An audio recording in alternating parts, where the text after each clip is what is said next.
I wrote GB84, the long, I did the Red Riding Quartet, then I wrote GB84, and GB84 was for me quite a very intense book.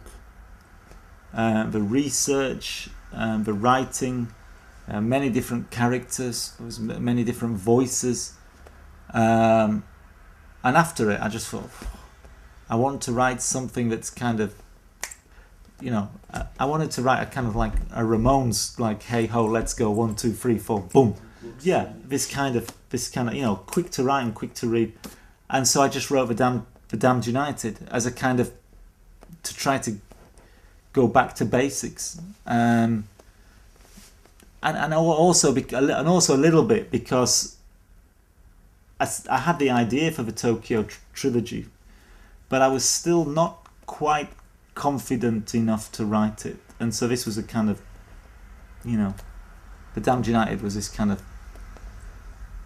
like you said, a kind of respite. So I had this kind of interest in Leeds United, and I wanted to kind of write the kind of secret, as a novel, the kind of secret history of Leeds United was my plan. But in 1974, Leeds United were the champions of England, and their manager was Don Revie. And then, after they won the championship, Revie quit and he became the England manager. The Leeds United directors hired a new manager, and they hired a man called Brian Clough. Brian Clough was a successful manager, but he was famous because he hated Leeds United. So this man came into the Leeds United club who hated them. 44 days later, they sacked him. And even as a child, I found this quite a mysterious event.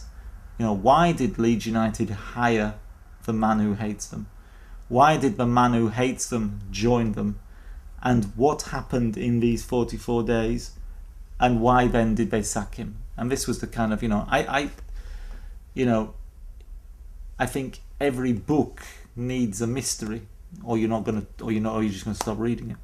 And the mystery for me is what happened in these 44 days. So originally it was going to be a very long history of Leeds United as a novel, but then it just became these 44 days.